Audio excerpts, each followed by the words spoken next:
नमस्कार दोस्तों, स्वागत है हमारे एजुकेशनल प्लेटफॉर्म एग्जाम गंगा में। आज की कंप्यूटर क्लास में हम पढ़ेंगे वर्ल्ड वाइड वेब, मतलब डब्ल्यू और डब्ल्यू के बारे में। ठीक, वर्ल्ड वाइड वेब, इसका जो फुल फॉर्म होता है मैंने बता ही दिया। वर्ल्ड वाइड वेब होता है वर्ल्ड वाइड वेब। ठीक है, अब जो इसकी अवधारणा है या फिर इसको जो प्रस्तुत करने वाले थे, इसका जो प्रस्ताव लाने वाले थे, वो कौन थे? वो थे ब्रिटिश वैज्ञानिक Tim Berners Lee. Tim Berners Lee, ठीक है। और कब इन्होंने प्रस्ताव दिया था? ये दिया था 1989 में। तो टिम बर्नर ली को ही father of world wide web कहा जाता है। ठीक है, फादर ऑफ WWW, इसको शॉर्ट में WWW भी लिखते हैं या फिर W3 भी लिखते हैं। ठीक है, वर्ल्ड वाइड वेब, इसमें 3 W हो गए तो उसको WWW लिख दिया। ठीक, तो अब जानते हैं वर्ल्ड वाइड वेब होता क्या है। इससे पहली वीडियो में हमने इंटरनेट बात की थी। जैसे इंटरनेट जो है कई सारे नेटवर्कों का नेटवर्क होता है। ठीक है, मतलब कई सारे कंप्यूटर किसी कम्युनिकेशन मीडियम के थ्रू जुड़े होते हैं आपस में, तो वो क्या होता है? हमारा इंटरनेट होता है। लेकिन जो वर्ल्ड वाइड वेब जो होता है उसमें ना सूचनाओं का जाल होता है, इंफॉर्मेशन का। ठीक है, इसमें लाखों करोड़ों डॉक्यूमेंट होते हैं जिनको हम क्या कहते हैं? हाइपर टेक्स्ट डॉक्यूमेंट कहते हैं। ये सब आपस में जुड़े होते हैं हाइपर लिंक के थ्रू। ठीक है, अभी आगे हम हाइपर लिंक भी डिस्कस करेंगे क्या होता है। ठीक, और जो इसमें वर्ल्ड वाइड वेब है, इसको एक्सेस करने के लिए हमको वेब ब्राउज़र की ज़रूरत पड़ती है। ठीक है, बिना वेब ब्राउज़र के हम WWW यानी वर्ल्ड वाइड वेब को एक्सेस नहीं कर पाएंगे। हम इंफॉर्मेशन कोई नहीं ले सकते हैं। ठीक है, केवल हमारे कंप्यूटर में इंटरनेट रहेगा लेकिन इंफॉर्मेशन हम कोई नहीं पा पाएंगे। जो है हम वेब ब्राउज़र के थ्रू हम सारी इंफॉर्मेशन पाते हैं। ठीक है, तो इसमें जो वेब ब्राउज़र होता है उसमें जब भी हम साइट डालते हैं कोई, तो उसमें जो पहला पेज होता है, जो सबसे पहला पेज होता है, उसको हम क्या कहते हैं? उसको हम होम पेज कहते हैं। ठीक है, होम पेज, होम पेज। ठीक, क्या होता है? पहला पेज होता है किसी भी वेबसाइट का पहला पेज। कोई भी हम वेबसाइट डालें उसका फर्स्ट पेज। ठीक है,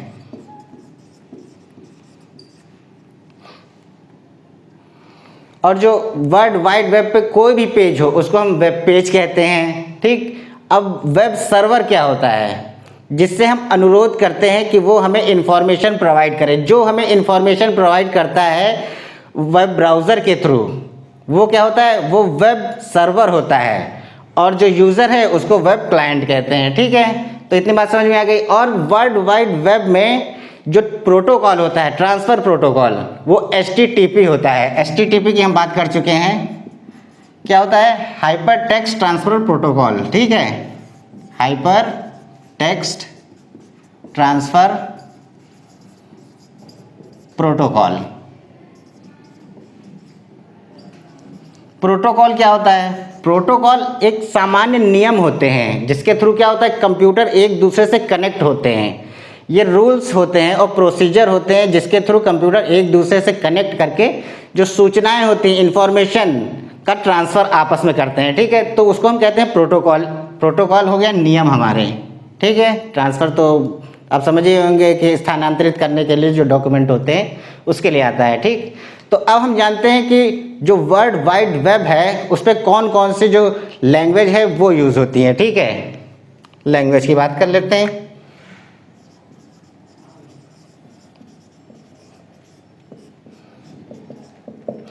सबसे ज़्यादा इसमें यूज़ होती है HTML, hyper text markup language. ठीक है, इसके जो पेज होते हैं, जो भी डॉक्यूमेंट होता है, वो सब hyper text markup language HTML भाषा में ही लिखे जाते हैं। ठीक है, और HTML का विकास किसने किया था? टिम बर्नर्स ली ही ने किया था। ठीक है, और कब किया था? 1989 में ही किया था। ठीक है, पहले इन्होंने HTML का विकास किया, बाद में प्रस्ताव दिया था वर्ल्ड वाइड वेब का। ठीक है, तो जो वर्ल्ड वाइड वेब के जो सारे डॉक्यूमेंट होते हैं वो HTML भाषा में लिखे होते हैं। ठीक है, तो जो हमारे वेब ब्राउज़र होते हैं वो HTML भाषा को ही दिखाते हैं। तो उसमें जो सूचनाएं होती हैं वो हाइपर टेक्स्ट लैंग्वेज में होती हैं। और जो है उसमें एक लिंक होता है, इसमें ना दो चीज़ें और होती हैं, एक हाइपर टेक्स्ट होता है और एक हाइपर लिंक होता है HTML में ही।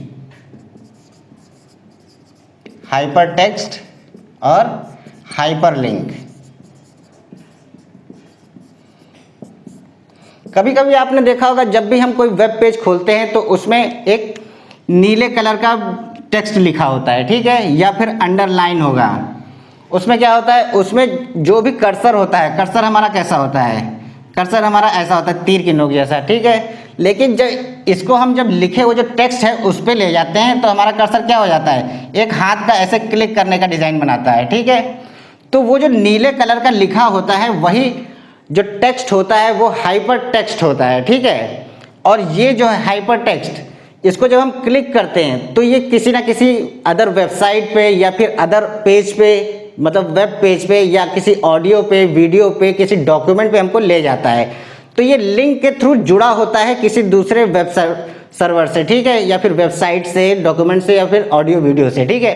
तो उसको हम क्या कहते हैं, उसको हाइपर लिंक कहते हैं। ध्यान दीजिएगा, जो लिखा होता है उसको हाइपर टेक्स्ट कहते हैं, लेकिन वो एक लिंक होता है, वो हमको लिंक प्रोवाइड करता है किसी अदर चीज़ का, तो वो क्या होगा, हमारा हाइपर लिंक हो गया, ठीक है। तो ये हाइपर लिंक हो गया और हाइपर टेक्स्ट हो गया। अब आते हैं XML। XML, ठीक है। XML क्या होता है, ये होता है extensible markup language. Extensible markup language.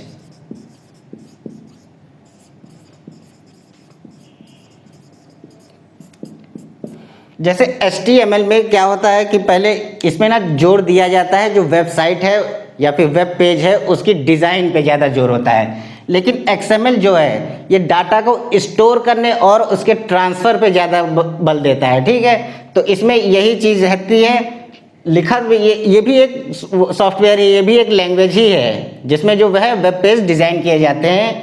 लेकिन इसमें ज़्यादा इन्फ्लुएंस किस पे होता है, ज़्यादा प्रेशर किस पे दिया जाता है कि डाटा को स्टोर करने में और उनका ट्रांसफ़र करने में, ठीक है।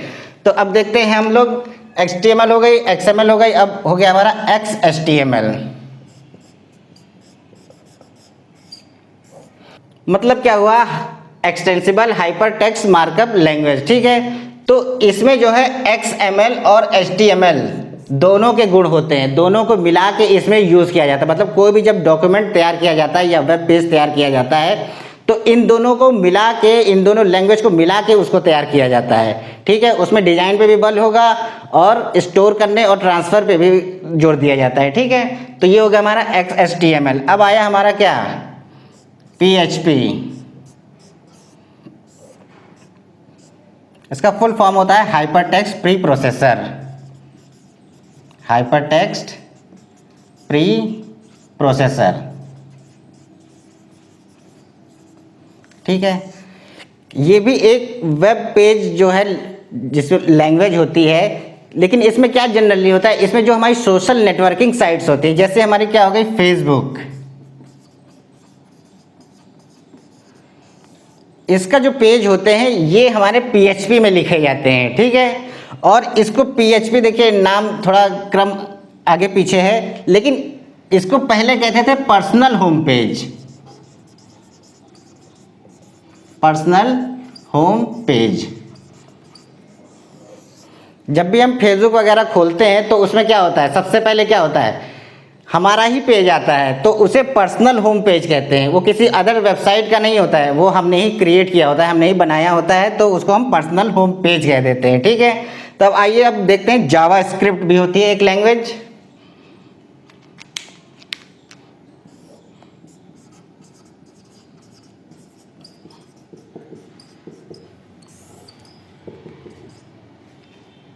ये भी एक लैंग्वेज है, ठीक है, सॉफ्टवेयर लैंग्वेज, जिसमें जो है वेब पेज डिज़ाइन किए जाते हैं। लेकिन ये एक स्क्रिप्टिंग लैंग्वेज है। स्क्रिप्टिंग लैंग्वेज मतलब क्या होता है कि इसमें जो है निर्देश कम देने पड़ते हैं, इसीलिए हम इसको जावा स्क्रिप्ट कहते हैं, ठीक है।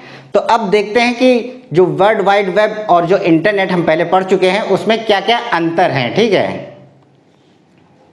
अब देखते हैं इंटरनेट और वर्ल्ड वाइड वेब में क्या फ़र्क है। जनरली दोनों को एक ही समझ लिया जाता है, लेकिन दोनों एक नहीं होते हैं, ठीक है। तो देखते हैं इंटरनेट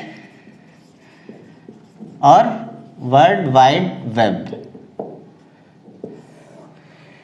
इंटरनेट की बात हम कर लें तो इसमें जो है कंप्यूटर एक दूसरे से जुड़े होते हैं, ठीक है, कंप्यूटर एक दूसरे से जुड़े होते हैं। जो नेटवर्क होते हैं कंप्यूटर नेटवर्क, वो मिलकर नेटवर्क बनाते हैं, फिर उन नेटवर्क जो छोटे बड़े नेटवर्क होते हैं उनको जब आपस में जोड़ दिया जाता है तो वो इंटरनेट बनाते हैं, ठीक है, जिससे कि उनके बीच में कम्युनिकेशन हो सके। तो इसमें कंप्यूटर जुड़े होते हैं, कंप्यूटर जुड़े होते हैं, ठीक है। इसमें क्या होता है, वर्ल्ड वाइड वेब, इसमें जो है इंफॉर्मेशन जुड़ी होती है, किसके थ्रू, हाइपरलिंक के थ्रू, हाइपरलिंक के थ्रू, ठीक है। इंफॉर्मेशन कनेक्टेड होती हैं।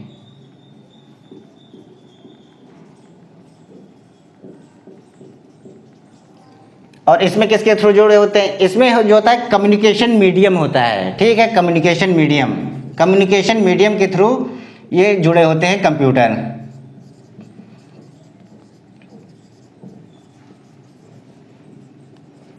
इसीलिए इंटरनेट को कम्युनिकेशन मीडियम भी कहते हैं, ठीक है।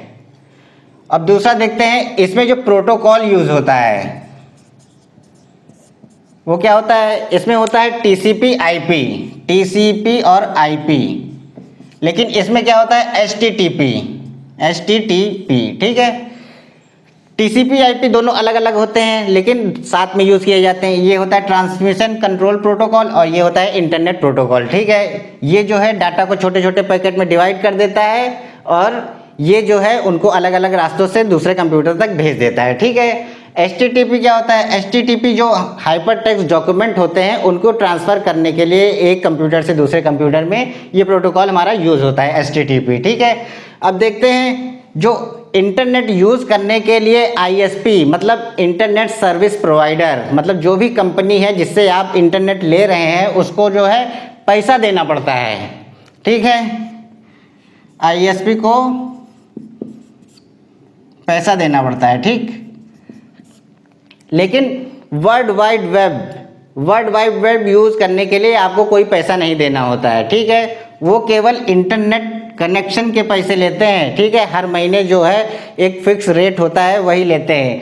कोई ये नहीं कहता है कि आपने गूगल में इतना सब चीज़ देख लिया, इतने वीडियो देख लिए, इतने ऑडियो देख लिए, इसका पूरा बिल इतना आ गया है, ठीक है। ये कुछ नहीं होता है। वर्ल्ड वाइड वेब निःशुल्क होता है, इसको यूज़ करने के लिए कोई पैसा नहीं पड़ता है, मतलब नो कॉस्ट, ठीक है। और इंटरनेट से जुड़ने के लिए, इंटरनेट के से जुड़ने के लिए हमको हार्डवेयर और सॉफ्टवेयर दोनों की ज़रूरत होती है, ठीक है। हार्डवेयर और सॉफ्टवेयर दोनों की ज़रूरत होती है, जैसे मॉडेम, रिपीटर, आपकी टेलीफोन लाइन, ये सब कुछ इंटरनेट से जुड़े होने के लिए चाहिए। लेकिन वर्ल्ड वाइड वेब से जुड़े होने के लिए क्या चाहिए, केवल वेब ब्राउज़र चाहिए, वेब ब्राउज़र चाहिए और इंटरनेट कनेक्शन होना चाहिए, ठीक है। तो हम देखते हैं ये जो इंटरनेट है ये एक मीडियम है, ठीक है, मीडियम, ये एक कम्युनिकेशन मीडियम है, ये माध्यम है। और ये क्या है, ये एक सर्विस है, सर्विस मतलब सुविधा, ठीक है। तो ये वर्ल्ड वाइड वेब और इंटरनेट में अंतर होते हैं। अब देखते हैं हम लोग कुछ जो डोमेन नेम होते हैं वो क्या होते हैं और सर्च इंजन क्या होता है। अब देखते हैं डोमेन नेम।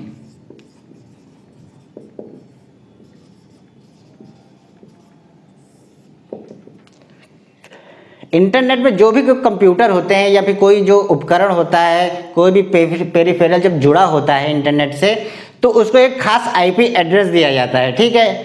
IP एड्रेस हमारा अंकों में होता है, जैसे 173.22.0.14 ऐसे IP एड्रेस दिए जाते हैं। लेकिन ये जो IP एड्रेस हैं ये हमको याद रखने में कठिन होते हैं, ठीक है। तो इसके लिए DNS आता है,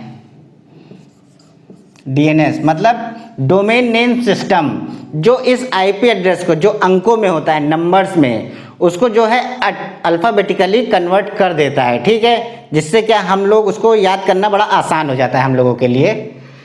तो ये क्या करता है, डोमेन नेम IP एड्रेस को अल्फ़ाबेटिकल एड्रेस में बदल देता है, ठीक है। तो अब डोमेन नेम क्या हो गया, जैसे कोई वेबसाइट है, google.com। ठीक है, बात कर लेते हैं हम लोग google.com की।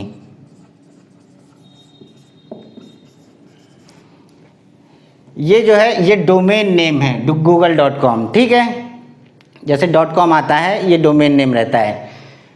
तो ये जो क्या करता है, ये जो गूगल जो .com है उसका जो आईपी एड्रेस होगा वो अंकों में होगा, नंबर्स में। तो नंबर हम याद नहीं कर पाएंगे, लेकिन google.com हमको आराम से याद हो जाता है। ठीक है, अब लंबा चौड़ा नंबर दे दे तो हम डाल के उसको सर्च नहीं कर पाएंगे, बहुत कठिन हो जाएगा। लेकिन google.com सीधा डालेंगे वो हो जाएगा।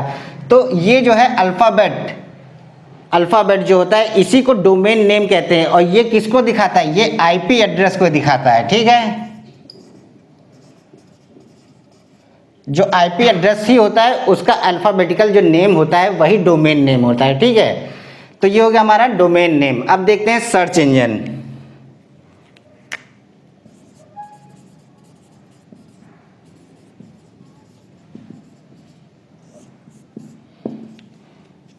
सर्च इंजन क्या होते हैं, जब भी हम वर्ल्ड वाइड वेब पे कोई भी वेब पेज या वेबसाइट पे कोई भी सर्च करते हैं तो उसको सर्च करने का काम किसका होता है, सर्च इंजन का ही होता है। ठीक है, जैसे हमने कोई कीवर्ड डाल दिया, फ्रेज डाल दिए, या फिर कुछ उससे रिलेटेड चीज़ जो वर्ड्स होते हैं वो डाल दिए, तो वो सर्च इंजन क्या करता है, उनको ढूंढने का काम करता है। पूरे वर्ल्ड वाइड वेब में उनको ढूंढ लाएगा। ठीक है, जो भी उस वर्ड से रिलेटेड हो। अब इसमें ना कुछ टर्म ऑपरेटर यूज होते हैं, टर्म ऑपरेटर। ठीक है, जो टर्म ऑपरेटर होते हैं उनसे उनके साथ जब कोई चीज़ कीवर्ड या वर्ड डाले जाते हैं तो वो और ज़्यादा इफेक्टिव हो जाते हैं। ठीक है, अब टर्म ऑपरेटर क्या होते हैं, पहले होता है हमारा एंड, ये गेट नहीं है, टर्म ऑपरेटर है। ठीक है, इसके लिए हम प्लस का साइन यूज़ करते हैं। और दूसरा होता है और, इसके लिए हम स्लैश का साइन यूज़ करते हैं। और तीसरा होता है नॉट, इसके लिए हम क्या यूज़ करते हैं, माइनस का साइन। और फ्रेज के लिए ठीक है, फ्रेज के लिए इन्वर्टेड कॉमा यूज होता है। ठीक है, अब कैसे यूज होता है देख लीजिए। जब भी कोई दो वर्ड होते हैं उनके बीच में हम प्लस लगा देते हैं तो वेब क्या करता है, वर्ल्ड वाइड वेब उन दोनों को, मतलब वो ऐसी वेबसाइट ढूंढता है या ऐसा वेब पेज पे हमको ले जाता है जिसमें वो दोनों वर्ड हो। ठीक है, और दोनों वर्ड जब मिल जाते हैं तो वही हमको दिखा देता है ऑप्शन में कि ये मतलब ये साइटें हैं, तो कोई भी आपके खोल सकते हैं। लेकिन जब और से सेपरेट किया जाता है, कोई भी दो वर्ड हैं उनको जब सेपरेट कर दिया जाता है और से, तो ये क्या करता है, ये जो है वेब में जो भी वेब पेज होगा जिसमें ये दोनों में से कोई एक हो या फिर दोनों हो। ठीक है, या फिर कोई एक हो या फिर दोनों हो, तो ये ऐसे वेब पेज को ढूंढता है। ठीक है, अब नॉट में क्या होता है, नॉट में जब लगाया जाता है तो वो पहले वाले को ढूंढ लेगा। ठीक है, लेकिन दूसरे वाले को नहीं ढूंढता है, उसको हटा देता है। ठीक, जो वर्ड होते हैं जो आपस में जुड़े होते हैं उनके बीच में अगर माइनस हम लगा देते हैं तो वो जो माइनस के बाद वाला है उसको सर्च नहीं करेगा। ठीक, और माइनस से पहले वाले को सर्च करेगा। अब फ्रेज के लिए, जैसे कोई कथन होता है, कोई वर्ड हुआ, कोई लंबा सा सेंटेंस होता है, उसको हम इन्वर्टेड कॉमा में ही डाल देंगे तो पूरे का पूरा सेंटेंस एक बार में ही जहां मिलेगा उसको हमको दिखा देगा। ठीक है, तो आज की कंप्यूटर क्लास में हमने ये पढ़ा, क्या पढ़ा, वर्ल्ड वाइड वेब के बारे में। ठीक है, तो आपको हमारा कंटेंट कैसा लगा, अगर आपको हमारा वीडियो अच्छा लगा तो हमारे वीडियो को लाइक कीजिए, हमारे चैनल को सब्सक्राइब कीजिए और अपने दोस्तों में भी शेयर कीजिए। ठीक है, तो मिलते हैं नेक्स्ट वीडियो में, तब तक के लिए थैंक यू।